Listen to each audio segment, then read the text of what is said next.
Hello, ഇന്നത്തെ വീഡിയോയിൽ നമുക്ക് പെട്ടെന്ന് റെഡിയാക്കാൻ പറ്റുന്ന ഒരു മന്തീൻ്റെ റെസിപ്പി കണ്ടു നോക്കാം കേട്ടോ. വീട്ടിലുള്ള ഇൻഗ്രീഡിയൻസ് മാത്രം വെച്ചിട്ടാണ് ഈ ഒരു മന്തി തയ്യാറാക്കിയിട്ടെടുക്കുന്നത്. അപ്പോൾ ഇത് ചെയ്യാനായിട്ട് ആദ്യം തന്നെ ഒരു കപ്പ് ബസ്മതി റൈസ് കഴുകി ഒരു അരമണിക്കൂർ കുതിരാനായിട്ട് മാറ്റി വെക്കുകയാണ്. പിന്നീട് കഴുകി വൃത്തിയാക്കിയ ചിക്കൻ ഒരു കുക്കറിലേക്ക് ഇട്ട് കൊടുത്തിട്ടുണ്ട്. ഇതിലേക്ക് കുറച്ച് സ്പൈസസ് ചേർത്ത് കൊടുത്തിട്ടുണ്ട്. ഇനി ഒരു കഷ്ണം സവാള ഒന്ന് പൊടിയായിട്ട് അരിഞ്ഞതും കൂടെ ഇതിലേക്ക് ചേർത്ത് കൊടുക്കുന്നുണ്ട്. പിന്നീട് കുറച്ച് മല്ലിയിലയും കൂടെ കട്ട് ചെയ്തത് ഇതിലേക്ക് ചേർത്ത് കൊടുക്കുകയാണ്. പിന്നീട് നമ്മളിതിലേക്ക് പൊടികളായിട്ട് ചേർത്ത് കൊടുക്കുന്നത് 3 ടീസ്പൂണ് മന്തി മസാലയാണ് ചേർത്ത് കൊടുക്കുന്നത്. ഇതിലേക്ക് 1 ടീസ്പൂണ് കുരുമുളക് പൊടി ചേർത്ത് കൊടുത്തിട്ടുണ്ട്. അതുപോലെ തന്നെ ഒരു 1/4 ടീസ്പൂണ് ഗരം മസാല കൂടെ ചേർത്ത് കൊടുക്കുകയാണ്. പിന്നീട് നമ്മളിതിലേക്ക് ചേർത്ത് കൊടുക്കുന്നത് ഒരു ചിക്കൻ സ്റ്റോക്കാണ് ചേർത്ത് കൊടുക്കുന്നത്. പിന്നീട് 1 ടീസ്പൂൺ ഇഞ്ചി വെളുത്തുള്ളി പേസ്റ്റും കൂടെ ചേർത്തിട്ട് ഒന്ന് നന്നായിട്ട് തന്നെ മിക്സ് ആക്കിയിട്ട് എടുക്കുകയാണ്. ഇനി ഇതിലേക്ക് നമ്മൾ കുറച്ച് റെഡ് ഫുഡ് കളർ ചേർത്ത് കൊടുക്കുന്നുണ്ട്. അതുപോലെ തന്നെ കുറച്ച് സൺഫ്ലവർ ഓയിലും കൂടെ ചേർത്ത് കൊടുത്തിട്ട് ഉപ്പ് വേണമെന്നുണ്ടെങ്കിൽ നോക്കിയിട്ട് കുറച്ച് ഉപ്പും കൂടെ ചേർത്ത് കൊടുത്തിട്ട് നന്നായിട്ട് തന്നെ നന്നായിട്ട് തന്നെ മിക്സ് ആക്കിയിട്ട് നമുക്ക് ഇതൊന്ന് കുറച്ച് ടൈം മാറ്റി വെക്കാം.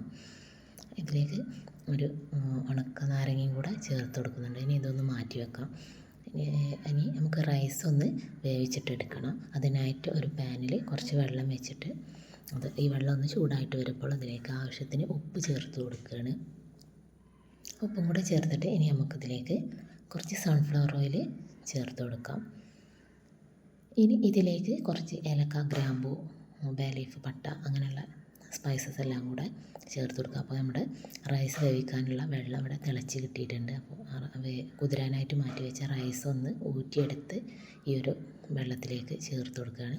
എന്നിട്ട് നന്നായിട്ട് തന്നെ മിക്സ് ആക്കിയിട്ട് നമുക്കിതൊന്ന് അടച്ച് വെച്ചിട്ട് വേവിച്ചെടുക്കാം. അങ്ങനെ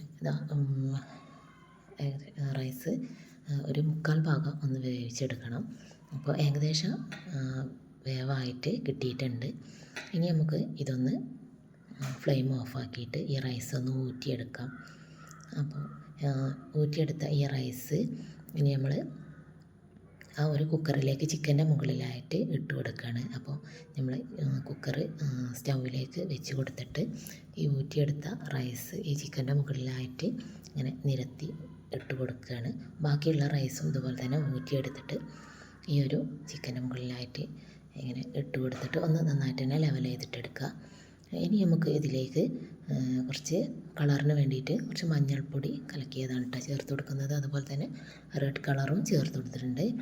ഇനി ഇതിലേക്ക് കുറച്ച് പച്ചമുളക് നമ്മൾ കുറേശ്ശെ എല്ലാ ഭാഗത്തും ഇതുപോലെ കുത്തി കൊടുക്കുകയാണ്. ഈ ടൈമിൽ നമുക്ക് വേണമെന്നുണ്ടെങ്കിൽ സ്മോക്കിംഗ് ഫ്ലേവർ കൊടുക്കാം കേട്ടോ. അപ്പോൾ ഞാൻ കൊടുത്തിട്ടില്ല. ഇനി കുക്കർ അടച്ച് വെച്ചിട്ട് ഒരു വിസിൽ വരുന്നത് വരെ ഒന്ന് വേവിച്ചെടുക്കുക. ഒരു വിസിൽ വന്ന് കഴിഞ്ഞാൽ നമുക്ക് ഫ്ലെയിം ഓഫ് ചെയ്യാം. എന്നിട്ട് കുറച്ച് ടൈം കഴിഞ്ഞ് പ്രഷറൊക്കെ ഒന്ന് പോയി ചൂടാറിയതിന് ശേഷം നമുക്ക് തുറന്നിട്ട് ഈ റൈസ് എല്ലാം കൂടെ ഒന്ന് നന്നായിട്ട് തന്നെ മിക്സ് ആക്കിയിട്ട് എടുക്കാം. അപ്പോൾ നമ്മുടെ പെട്ടെന്ന് റെഡിയാക്കാൻ പറ്റിയ മന്തി ഇവിടെ റെഡി ആയിട്ടുണ്ട്. അപ്പോൾ ഞാനിതിലേക്ക് ക്യാപ്സിക്കം ഒന്നും ചേർത്ത് കൊടുത്തിട്ടില്ല എന്ന് കരുതി നല്ല ടേസ്റ്റാണ് ഈ ഒരു മന്തി കഴിക്കാനായിട്ട്. അപ്പോൾ നിങ്ങൾ ഈ ഒരു ഐറ്റം റെഡിയാക്കി നോക്കിയിട്ടില്ലെങ്കിൽ റെഡിയാക്കി നോക്കുക. നമുക്ക് പെട്ടെന്ന് ചെയ്യാൻ പറ്റുന്ന ഒരു മന്തി റെസിപ്പിയാണ്. അപ്പോൾ നിങ്ങൾക്ക് ഈ വീഡിയോ ഇഷ്ടമായാൽ ലൈക്ക് ചെയ്യുക, ഷെയർ ചെയ്യുക, സബ്സ്ക്രൈബ് ചെയ്യുക. ഓക്കെ, നെക്സ്റ്റ് വീഡിയോയിൽ കാണാം. ബൈ.